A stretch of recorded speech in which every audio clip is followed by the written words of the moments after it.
Hello everyone, it's Seth, probably better known as Saffron Olive, and it's time for our second daily dose of Kamigawa Neon Dynasty spoilers. So we've reached day number 2 of spoiler season. My voice surviving a little bit, sort of. I think it's a little better than yesterday, but I don't know, let me know in the comments. So we got some really sweet stuff to talk about today. We got 2 more of the Spirit Dragon mythics, we got ninjas, we got some really spicy lower rarity stuff, which means we should probably jump right into it. Start dogging sweet new Kamigawa Neon Dynasty cards. Before we do, a couple of quick reminders. Number 1, if you want to keep up on all the latest spoilers throughout the day, you can find them all over at MTGpreviews.com. Number 2, if you need some Kamigawa Neon Dynasty cards for yourself, you can snag them from our amazing sponsor Card Kingdom by heading over to cardkingdom.com/MTGGoldfish. Even get a free MTG Goldfish sticker. Just let them know you want one in your order notes and they'll hook you up.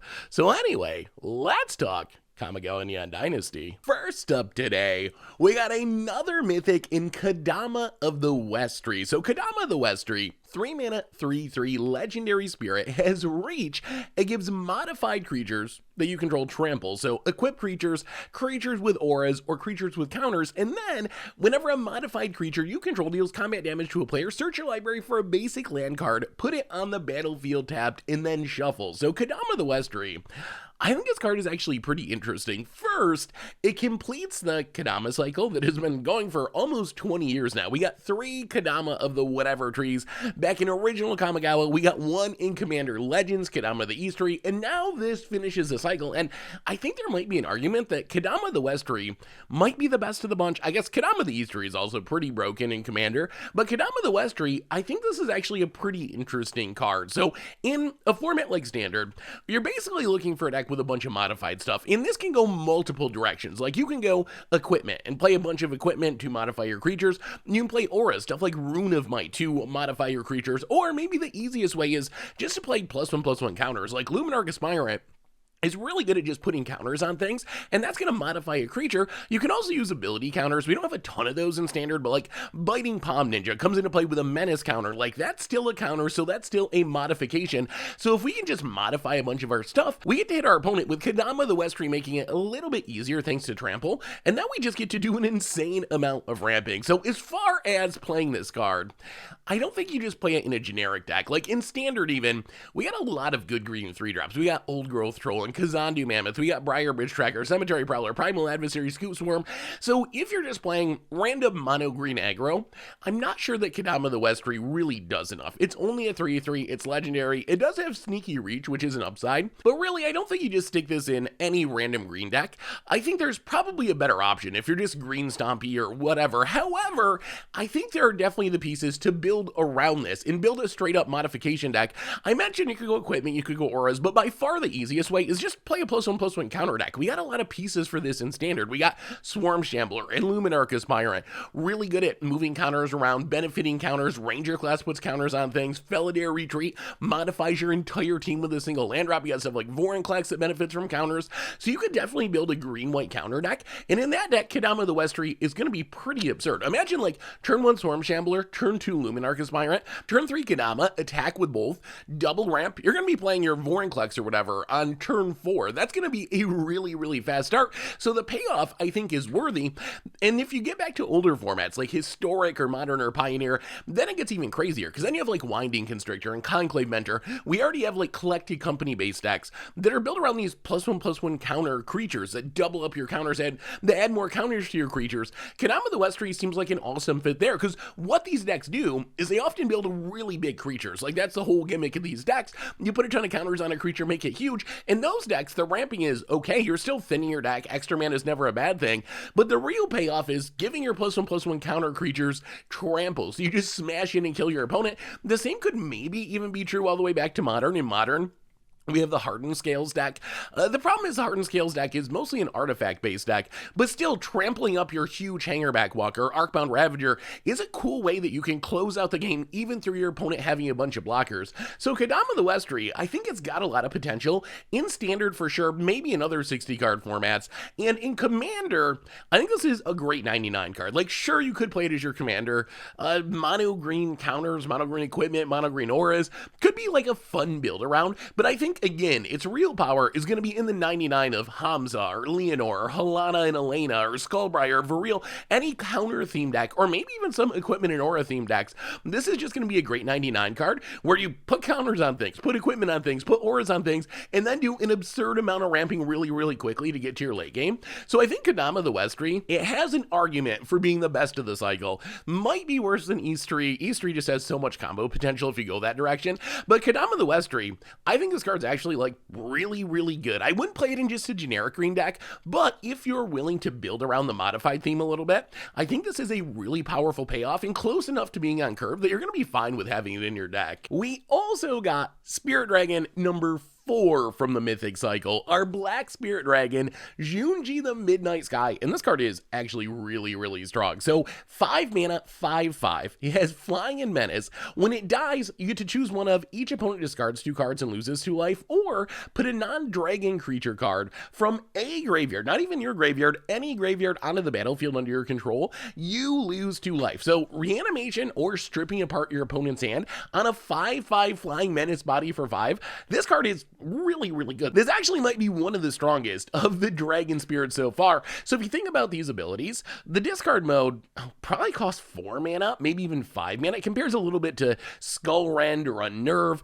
Couldn't find an exact comparison, but pretty close. And then the reanimation ability is really strong. Remember, not that long ago, Cavalier of Night was seeing heavy play in Standard, and that just returns a creature with mana value 3 or less from your graveyard. Junji gets any creature from any graveyard, and it's the same cost as the 5 mana 5/5 Flying Menace. So in a lot of ways, this is better Cavalier of Night. I mean, you don't get the removal on the ETB, but still, like, this is a really, really powerful card. I did want to mention the non-dragon clause does mean you can't do some of the Bladewing, Arisen, reanimation, loop shenanigans. I think that's probably why it's on there. Wizards doesn't want you to have like 2 Junjis, have one die, get the other one back, have that one die, get the other one back, which would be pretty annoying to play against. So I think the non-dragon clause makes sense, but that's fine. The reanimation is still great without it. I think that this is good for many of the same reasons that the white Dragon Spirit is good. Yesterday we talked about it, and the big reason AO is so good is because it replaces itself. It dies, you get to put 4 mana value worth of permanents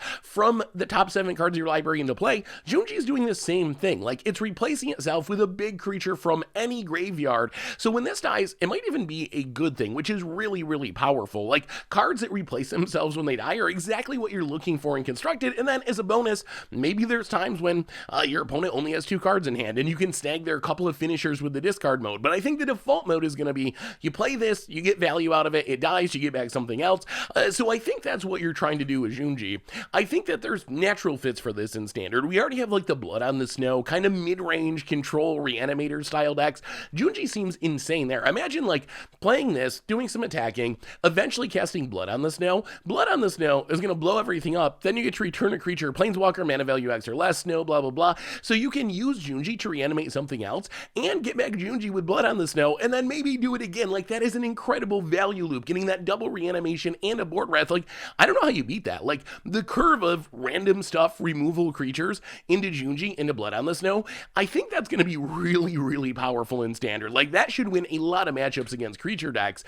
And as a 5/5, this actually tangles really well with a lot of the best cards in Standard. Like, we're in a Standard where Azeka's Chariot, Goldspan Dragon, Elite Spellbinder, even Legion Angel, these are some of the premier threats in the format. It's a lot of 4/4s, 4 power creatures. A 5/5 just kind of shuts down all of these really, really popular threats. So I'm having a hard time finding anything to dislike about Junji. The other thing I want to mention is we recently got the Standard bannings, and one of the cards that kind of confused people from what I've seen is Divide by Zero. Divide by Zero doesn't look like a particularly bannable card, and I think the main reason that Wizards banned Divide by Zero is exactly what they said, to power down Hullbreaker Horror, to power down Lear, where Divide by Zero is just so incredibly strong in those decks. But as a side effect, I wonder if Wizards also wanted to try to make these Dragon Spirits a little bit more playable, because bounce spells, especially cheap ones like Divide by Zero and Fading Hope, are incredibly good against creatures that get most of their value with death triggers. They're bad against creatures with ETB triggers, and in a lot of cases, ETB and death triggers are roughly the same. You play your creature, either get the value right away or you get it when it dies. Either way, it works out pretty well. The one way this really goes wrong is with bounce spells. You play your Junji, your opponent divide by zeros it, then you play it again, then they Fading Hope it. That's a play pattern we would have experienced, so I think that Wizards made a really, really good choice of banning divide by zero, not just because it was really busted with Lear and with Hullbreaker, but because it would be really sad if we couldn't play these cool new Dragon Spirits just because they were getting bounced repeatedly by divide by zero. I think that we got 4 of these Dragon Spirits so far, and right now I would rank Junji number 1. I think that is the strongest one. I think this is my current ranking. Junji with the white one coming in close second. I think those are the 2 all-stars so far. And then Asushi, the red one, I think is fine. The blue one, I like it, but I do think it's the weakest and the most expensive of the bunch. Of course, we still got the green one to go. Maybe that'll shake up the list. But for now, I think that Junji has the look of a card that's going to see a ton of play in Standard. Like, I would not be surprised if this was a premier threat in those Blood on the Snow decks, various mid-range decks. It just offers a ridiculous amount of value and a really good flying body that tangles well with most of the big threats in the format. And, I mean, a cool commander card as well. Like, reanimating stuff's great in Commander. You can play it as your commander or just stick it in the 99 as this reanimation spell on a pretty good flying body. So all around, Junji looks like an all-star to me. Next up, we got a start of a cycle of pitch spells with March of Otherworldly Light. So March of Otherworldly Light, 1 white and X. It's an instant. It says exile target artifact, creature, or enchantment with mana value of X or less, and is an additional cost to cast this spell. You can exile any number of white cards from your hand, and it costs 2 less to cast for each card exiled this way. So you can pitch cards to get a higher X essentially and exile bigger things. I think March of Otherworldly Light seems like a really solid removal spell. The first thing that came to mind is Prismatic Ending. We've seen Prismatic Ending, since it was printed in Modern Horizons 2, become the premier removal spell in Modern, at least on the short list of best removal spells in the format. March of Otherworldly Light actually compares to it kind of well. So there's upsides and downsides. Prismatic Ending, the big upside is for a single mana, it exiles a 1-drop. So your opponent plays Ragavan, you untap, you play your land for the turn, you exile the Ragavan. That's something that March of Otherworldly Light can't do because it's 1+X. When Prismatic Ending, because of its weird converge wording, essentially you're getting that first one for free. So March of Otherworldly Light is 1 more mana more expensive if you're just casting it. The other kind of fringe upside of Prismatic Ending is it can't hit Planeswalkers, while March of Otherworldly Light only hits artifact, creatures, or enchantments. On the other hand, March of Otherworldly Light has some upsides as well. Like, it's an instant, which is huge. If your opponent's dashing that Ragavan, you're much rather going to have this March of Otherworldly Light, even though it costs 1 more mana to get rid of the Ragavan, but you can actually cast it at instant speed, and we've seen Ragavans being dashed more and more, so there is an upside there. You also have the upside of being able to hit bigger things. I mean, it's not exciting, I would say, to spend, 8 mana to exile a 7-drop, a Karn or something, but that is technically something you can do, and if you got cards to pitch, that's going to make it a lot cheaper, and I think that's the other upside. If you have extra cards, you can be exiling big things without spending a ton of mana at instant speed. So March of Otherworldly Light, I think if you go back to formats like Modern, I'm probably most excited about it in like the Squadron Hawk style decks. We've seen some decks that like use Squadron Hawks and other similar effects to get extra white cards in hand to pitch to like Force of Virtue. March of Otherworldly Light seems like a great fit there because you're gonna have these extra cards to discard to be able to get rid of bigger things. There's also some additional upsides. We mentioned briefly being able to technically exile bigger things, although really, like, if you're spending 9 mana or discarding most of your hand to kill an Archon of Cruelty, you're probably losing anyway. Although remember, March of Otherworldly Light, it doesn't have a non-land restriction. It just says exile target artifact, creature, or enchantment. So in formats like Modern or even Commander, this is 1 mana exile Urza Saga, 1 mana exile an artifact land like Rustville Bridge, which is a really, really sweet upside. As far as Standard is concerned, I think the big calling card is flexibility here. Like, this is one card that gets rid of Ranger class in other sagas. We got a ton of new sagas coming. It gets rid of the Celestis, all the vehicles that we're seeing from Kamigawa, all the random equipment we're seeing from Kamigawa, and it gets rid of creatures as well. So even though it's not like super duper efficient unless you're going to discard a bunch of cards, the fact that this can get rid of all different important permanent types, discounting Planeswalkers, that's the one thing it kind of misses, is really, really big. And even outside of Standard, I think this flexibility is what makes March of Otherworldly Light good. Like, if you're playing a format like Pioneer or Historic that doesn't have access to Prismatic Ending, and I think Prismatic Ending is probably still better than March of Otherworldly Light in older formats like Modern or Legacy, at least in most decks. I think it's close, but I think that I would say Prismatic Ending probably still better just because it's more efficient.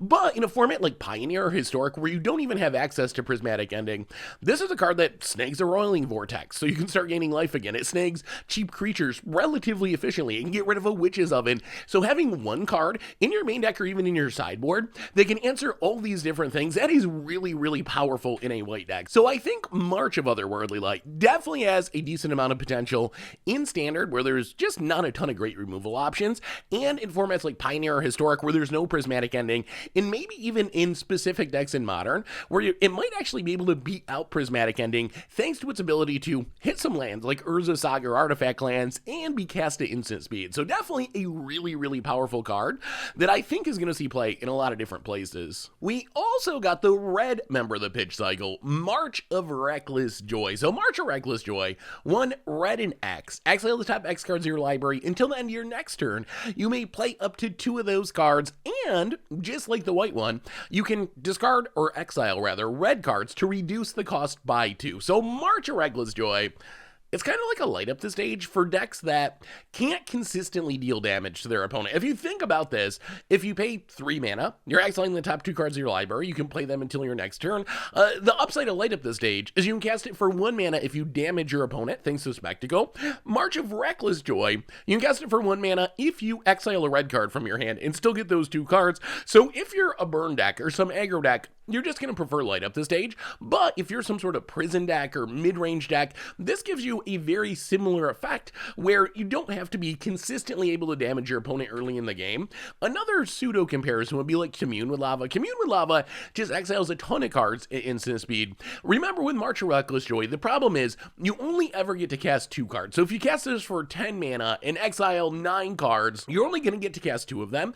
Although it does give you a lot of card selection, which still could have potential. Also, being an instant is a pretty big upside compared to light up the stage. Like, you can leave up your mana, leave up some removal or whatever, cast this on your opponent's end step, untap, and still cast those cards during your next turn. So I think that what gives me hope for this seeing play, especially outside of Standard, is Reckless Impulse. Reckless Impulse is a card that I really didn't think of as constructed playable. Just 2 mana, exile the top 2 cards of your library, and you can play those cards until the end of your next turn. March of Reckless Joy has a lot of flexibility compared to Reckless Impulse, and Reckless Impulse has suddenly become a kind of a pseudo staple in certain decks. These weird like prison-y decks in Modern, it shows up in some Storm decks in older formats. In a Ensnaring Bridge deck, pitching a cards actually can be an upside because you want to stay low on cards for your Ensnaring Bridge to keep it turned on. So I think there's a chance that this can see play in specific archetypes in older formats. I mentioned Legacy Storm. There's like a Burgee Storm deck that has been playing Reckless Impulse. I could see March of Reckless Joy potentially being powerful there. You can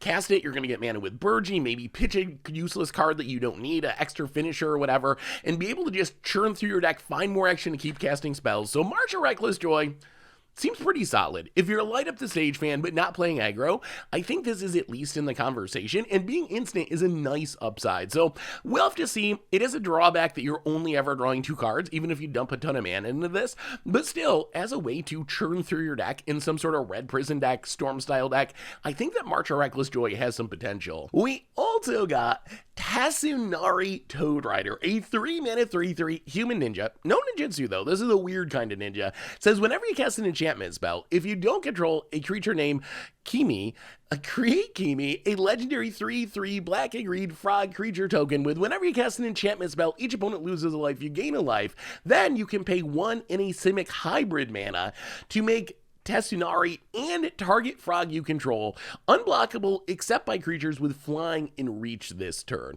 So essentially, Tatsunari, it's a really weird card. It's this 3-mana 3/3 that hopefully makes another 3/3 and seems to be at its best in some sort of an enchantment deck, but could also work in a frog deck or just as a standalone threat. So I think level 1 is, if you can get the frog out of this, it's kind of insane. Like a 3-mana play that makes 2 3/3s, that's already a good deal. So playing this and following it up with Binding the Old Gods, or we're getting enchantment creatures in Kamigawa itself. So this in some sort of enchantment creature deck or a Rune of Might, like that by itself is going to make Tatsunari worth it. Even without making frogs unblockable and other enchantments, just putting that many bodies on the battlefield is a really, really powerful effect. And then if your frog dies, you can make another one by casting another enchantment. So we got a good baseline here. Like if you have enough enchantments in your deck to reasonably make the frog token relatively quickly after playing Tatsunari, this is the card that's going to be good in your deck, regardless of what else your deck is trying to do. Then you can go Frog Tribal, I guess, if you want to. Making your Froghemoth hard to block or Grolnak hard to block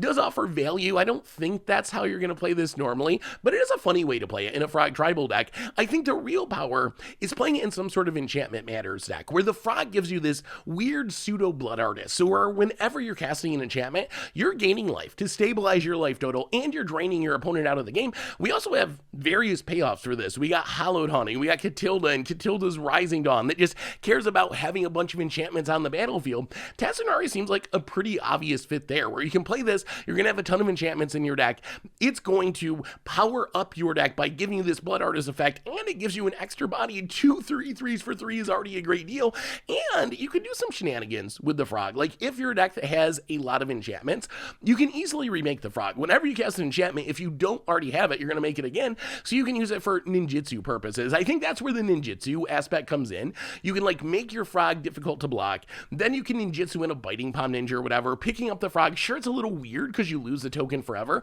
but it's legendary, so you can only have one anyway, so then you just cast another enchantment, get your Frog back. You could also use it for sacrifice purposes with Woe Strider if you had some hybrid, like, aristocrat / enchantress style deck, which might be tricky to build, but if you can pull it off, it would be a pretty powerful effect. I think this could even have a shot in enchantress decks in, like, maybe Historic or something. We already have decks that are playing a ton of enchantments, playing Sethis, playing Sanctum Weavers, playing Destiny Spinners, and having the Frog sitting around to just drain your opponent out of the game during your big combo turn, because if you've ever seen enchantress go off, like, once it gets things set up, it's going to cast 10 enchantments in a turn or something. It just goes so huge with Sanctum Weaver making mana and Sethis drawing cards. Tatsunari's Toad would be absolutely perfect for that style of deck, giving you a finisher that doesn't even care about attacking at all, just draining your opponent out of the game. The only downside is Tatsunari itself is not an enchantment, so it's not triggering your Sethis or pumping up your Sanctum Weaver or helping your Destiny Spinner be better. So maybe that's going too deep, but it's worth keeping in mind. Like, in an enchantress deck, Chemni is actually a pretty powerful way to close out the game. So Tatsunari, I really like this card. I think it has a good chance to see play just based on rate. A 3-drop that can make 2 3/3s, that's pretty good. You get this weird Frog upside, and if you're an Enchantress deck, then it gets even better thanks to the Blood Artist aspects of the Frog draining your opponent out of the game. We also got the 2 face cards from the Commander Precon decks for Kamigawa and Dynasty. And these are cards not legal in Standard, Historic, Modern, any of those places, but they are legal in Commander and I guess Legacy and Vintage, although I don't think these cards are going to make it there. So we have Katori Pilot Protege and Shishiro the Shattered Blade. Katori in Azorius Moonfolk Pilot, good for a vehicle deck, maybe the best vehicle commander we've ever seen. And then Shishiro is a Gruul Snake Samurai that cares about modified creatures, auras, and equipment. So Katori, I think this is actually a really cool card. Its text is a 3-mana 2/4. It's a legendary Moonfolk Pilot. Vehicles you control have crew 2. Katori has 2 power, so it can crew any vehicle in existence. And at the beginning of combat on your turn, you can give an artifact creature, like a vehicle, lifelink, and vigilance. And this is a card that I think is really exciting to brew around, because we have some powerful vehicles, like Colossal Plow, or Consulate Dreadnought, or even Conqueror's Galleon, that their big drawback is their crew cost is really, really high. To turn a Consulate Dreadnought into a 7/11, you gotta have 6 power worth of creatures to tap. Same with Colossal Plow. Katori gets around that all by itself. Like, Katori can drive any single vehicle in existence because of its vehicles only cost 2 to crew and having 2 power. So if you want to build a vehicle deck, I think Katori is like an amazing commander for that deck. The past vehicle commander was like DePaula, I guess, which DePaula is fine. It's a solid commander, but I really like, not only does Katori allow you to crew your vehicles more easily, but he also puts you into a powerful color for a vehicle deck, because blue has so much good artifact support. You get stuff like New Tezzeret that can turn vehicles into creatures. You got good artifact tutors like Fabricate. You got protection like Padim. So I think that blue-white is actually a really good color for a vehicle commander deck, and I'm actually super excited to build a vehicle deck with Katori. As far as Shishiro, the Shattered Blade, it is a 4-mana 4/4 Gruul Snake Samurai legend. This says whenever an aura or equipment enters the battlefield under your control, create a 2/2 red spirit creature token with menace. Notice no once per turn restriction, so if you can storm off and cast a ton of auras or equipment, you can make a ton of spirits in one turn, and then at the beginning of your end step, put a +1/+1 counter on each modified creature you control. So any creature that is equipped, is an aura on it, or has a counter on it. One thing I really like about that last ability is it does have some snowball potential. You can like put equipment on creatures that don't have counters, use Shishiro to put counters on them, so then the counters are going to make them modified, and then you can move your equipment to creatures that are not modified, so you just keep snowballing these +1/+1 counters, modifying more things. So Shishiro, the thing that I'm mostly excited about for this is its color combination. When you think about auras and equipment mana decks in Commander, I mostly think white-based, and then for equipment, often Boros. For auras, mostly Selesnya. Green-red is a really unique color combination for this archetype. We really haven't seen it before. I even went to EDH Rack and like looked through all the equipment deck, looked through all the auras deck. Gruul doesn't even show up on the list of like decks that have this archetype supported, and I love when we kind of get these color-shifted commanders. Like, sure, we got tons of things that care about auras or equipment, but we've never seen it in the Gruul color combination before. And there is some reason to be in this color combination. Like, for an aura deck, green offers a lot of sweet auras. You got, Ancestral Mask and Bear Umbra and Rancor, equipment like Belt of Giant Strength. So it seems like a really fun commander to build around. I don't think it's like super pushed, although maybe, like I said before, there's some like Storm potential where you just try to reduce the cost on your auras and equipment, cast a ton in the same turn, make a huge board of Menacing Spirits, give them all haste, and then smash in and kill your opponent in one big attack step. But it seems like a pretty fun build around in a color combination that just normally doesn't care about this combination of things. So big fan of Shishiro, probably like medium power level, but definitely unique in Commander. Finally today, in the world of lower rarity cards, we got a few interesting ones. Malicious Malfunction, 3 mana, all creatures get -2/-2. If a creature would die, exile it instead. This is essentially a non-devoid functional reprint of Flaying Tendrils, and these are cards that traditionally have seen a decent amount of play as sideboard cards for your control deck to like hose an aggro deck,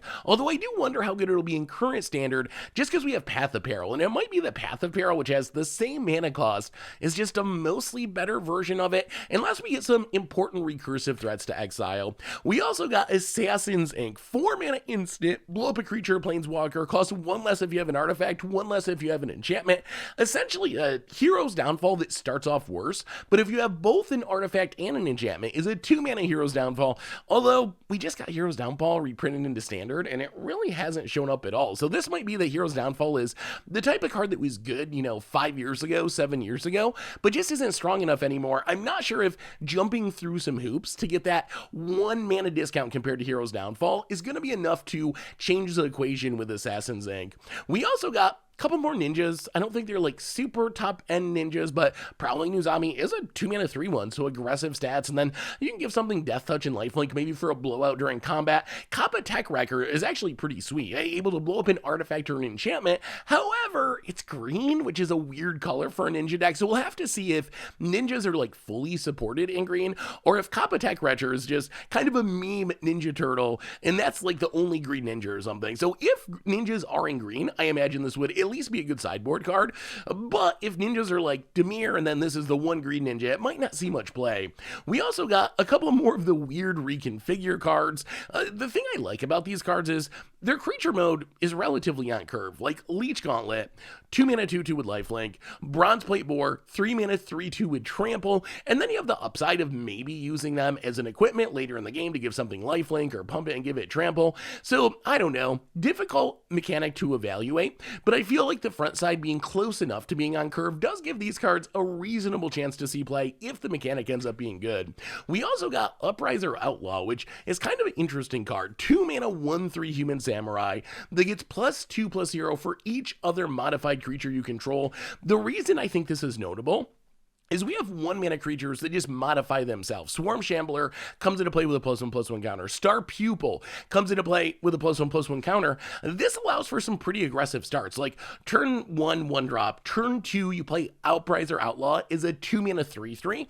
That's a pretty aggressive start. And then, if you can modify something else the next turn, it could be attacking for 5 on turn 3. So I don't think this is a generically good card that's going to show up in every deck, but it does offer a lot of power on a 2-drop if you can modify die consistently early in the game. We also got Moon Snare Prototype, which is notable because it's essentially a new twist on Springleaf Drum, and Springleaf Drum sees play all the way back to Modern in Infinity style decks. Moon Snare Prototype, it does require colored mana to cast, and it only makes colorless mana, although being able to tap an artifact or a creature is an upside, and then you got the channel upside, because it ends up mostly being a free artifact, so it's just upping your artifact account for various affinity threats, your Mirror Enforcers, or whatever you're playing. So I think that it could have a shot to see play in decks that really just care about having as many artifacts on the battlefield as possible. Otherwise, we get a bunch of filling out limited stuff. I did want to mention Hotshot Mechanic. If there's a vehicle deck, it actually seems kind of good. It's essentially a Artifact Savannah Lions, a 1-mana 2/1,